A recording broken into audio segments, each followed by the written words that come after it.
She did not wake herself. That was the first thing to understand. Somewhere in the house, long before the sky over Mayfair turned pale, another woman was already moving. Quietly, carefully. The lady's maid had risen before dawn, dressed in the dark, and slipped through the corridor carrying a small tray, a porcelain cup of tea, thin slices of toast, a folded napkin. She placed it on the nightstand beside her mistress without a sound, then drew back the heavy velvet curtains just far enough to let in a narrow blade of gray London light. This was how a morning began in 1880 in one of the tall Georgian townhouses lining the squares of Mayfair or Belgravia. Not with an alarm, not with urgency, but with a slow, deliberate unfolding, like a stage being set before the players arrived. The bedroom itself was a world of layered textures, Walls papered in deep sage or burgundy damask, a carved mahogany bed with curtains that could be drawn close on cold nights, a marble washstand against one wall, its porcelain basin freshly filled with warm water and scattered with rose or lavender petals, just as etiquette manuals of the period advised. The fireplace had already been lit.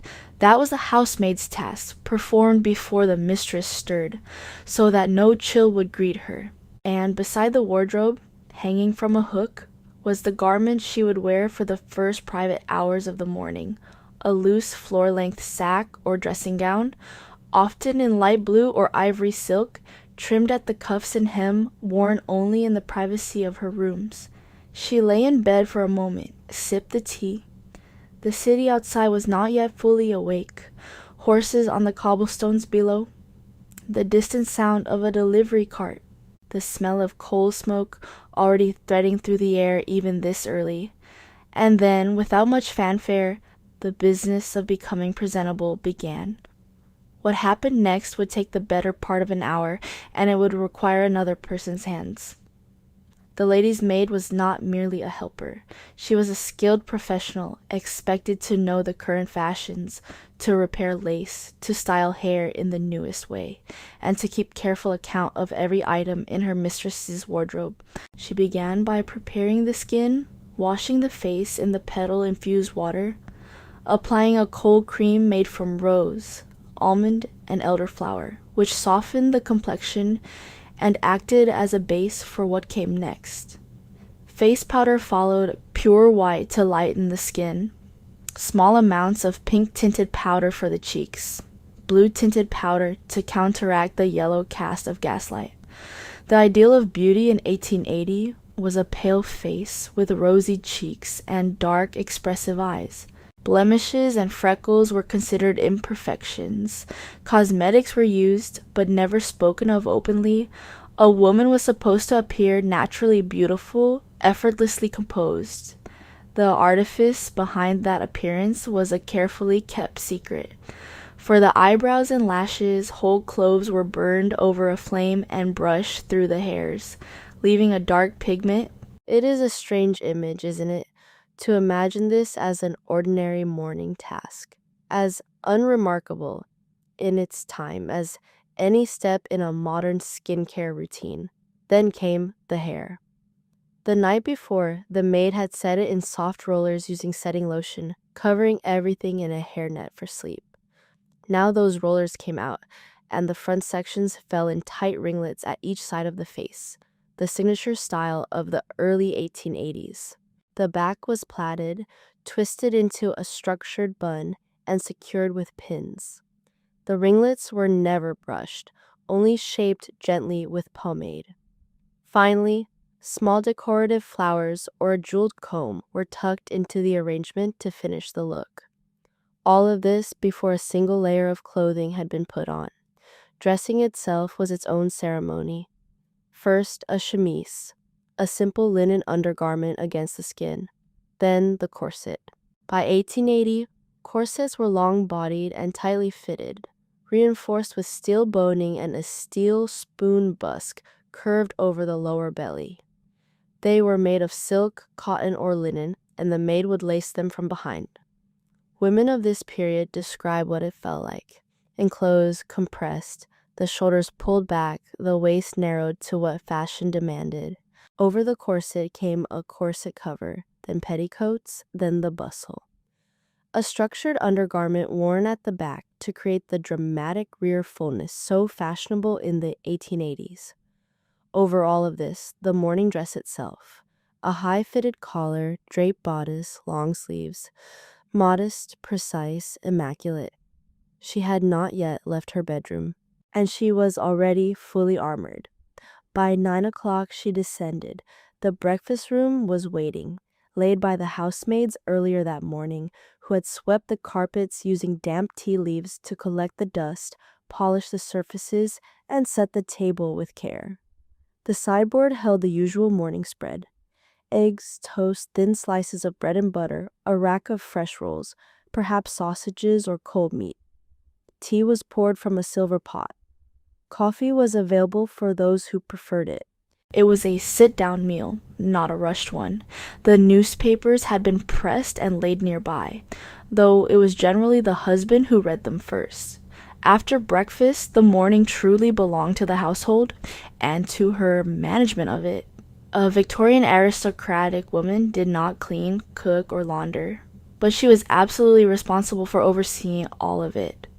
She met with the housekeeper each morning to review the day's tasks and expenditures. She approved menus and consulted the cook on dinner plans.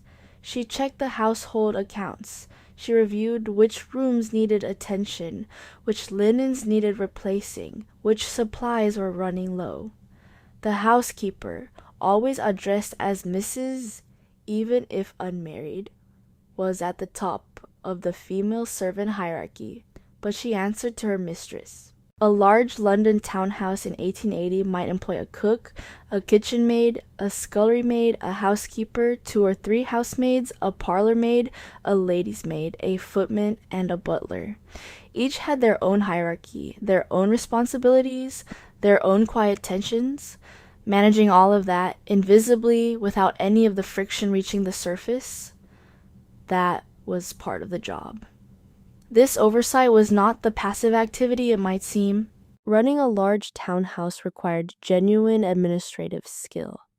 Managing a staff that might include a cook, a housekeeper, a lady's maid, 2 or 3 housemaids, a parlor maid, a kitchen maid, a footman, and a butler meant navigating hierarchy, personality, and logistics every single day.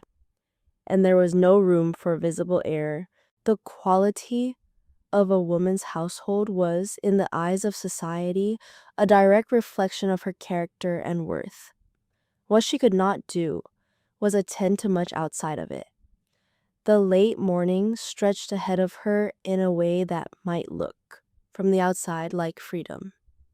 She might sit in the morning room, a smaller, lighter room than the formal drawing room, its windows facing east, its furniture less imposing, arranged for private correspondence and personal work. The walls were likely hung with watercolors or framed embroideries, and the mantelpiece crowded with small objects, a china figurine, a framed miniature, a vase of fresh-cut flowers that the housemaid renewed each day. A bare room in a Victorian house was considered a sign of poor taste. Every surface spoke. Every object communicated something about the family's standing, their interests, their refinement. She might read there, or embroider, or reply to letters. The writing desk in that room held her calling cards, neatly stacked, printed with her name and address, and often a line indicating on which day she was at home to visitors. The calling card system was its own elaborate performance. A Victorian aristocratic woman printed cards announcing, for example, that she was at home on Fridays in April. Those in her acquaintance could then call on her during those hours between 3 and 6 in the afternoon and stay for somewhere between 15 minutes and an hour, depending on how close a friend they were. Close acquaintances arrived later in the visit window. Lesser ones arrived earlier and left sooner. Everything was codified. Everything was watched. She also had her own calls to make. In a morning dress of linen or piqué, she might be driven to a friend's home or a dressmaker's appointment, or to one of the charitable organizations that formed an acceptable part of an aristocratic woman's public life. She might attend a church meeting or call on a neighbor who had recently had a child or suffered a loss. This was considered part of her duty, the soft labor of social maintenance that kept her world functioning. Yet, under all of this ran a quiet, persistent tension. Because beneath the routine, the calls, the dress to perfection mornings, something important was almost entirely absent: agency. In 1880, a married woman in England had almost no independent legal standing. Under the common law principle known as coverture, she and her husband were legally one person, and that person was him. Everything she owned, everything she earned, even her jewelry and personal belongings, passed into his control upon marriage.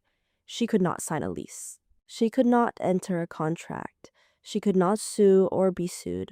The Married Women's Property Act had been passed in 1870, but it was incomplete. It allowed a woman to keep her wages and small inheritances, but most of her property still belonged by law to her husband. The fuller version of the act would not come until 1882. She moved through her elegant mourning in a home that was, in the most literal legal sense, not hers. Think about what that means for a moment. A woman who managed the household, made every domestic decision, received guests, maintained social relationships, and ran the daily operations of a complex estate, and yet had no formal right to the building she stood in or to the wealth that kept it running. That was the reality behind the velvet and the ringlets. There is something in that image, a woman sitting in a morning room, the east light coming through pale curtains, writing a response to a social engagement in careful handwriting, the scent of her cold cream still faintly present, her corset just barely allowing a full breath. That carries a kind of weight. She was not unhappy, necessarily. Many women of this class found genuine satisfaction in the social world they navigated so expertly. The London season was a place where real relationships were built, where women wielded genuine influence through the networks they maintained. They were not passive. They found ways, but the structure around them made sure that their influence remained informal, unofficial, always one step removed from real institutional power. And it was beginning to shift. In the very same year, 1880, women in London and across England were discussing, debating, and beginning to organize. The campaign for the Married Women's Property Act of 1882 was underway. Women like Millicent Garrett Fawcett were making the case carefully and persistently for financial autonomy. The early movement for women's suffrage was gathering shape. Even the aesthetic dress movement was beginning to challenge the idea that a woman should physically compress herself to meet fashion's demands. The aristocratic woman at her writing desk in 1880 may or may not have been aware of these currents, but they were moving. Something was changing. Not overnight, not easily, but unmistakably. What is striking, looking back from here, is not only how much has changed, it is also what has endured. The social performance still exists in different forms. The expectation that women manage the invisible labor of domestic and social life while also appearing effortless, that too persists. The gap between the appearance of ease and the actual complexity behind it is one that many women across the different centuries would immediately recognize. The morning routine of a Victorian aristocrat was a ritual, a discipline, and a kind of quiet theater. It asked her to be perfectly put together at all times, to be always ready for visitors, to manage everything while seeming to manage nothing, to be present and composed while the law, for most of her life, treated her as though she barely existed. She did it day after day with precision and without complaint, because that too was what was expected. And some mornings, perhaps, she sat by that east-facing window and paused before beginning. just for a moment, long enough to feel the weight of what she was about to carry before she picked it up again. The women who changed history are not always the ones who broke the rules. Some of them simply kept going until finally the rules had no choice but to change. Do you have any suggestions for the next video? You can share them with me in the comments. I would be happy to bring another place and time to life.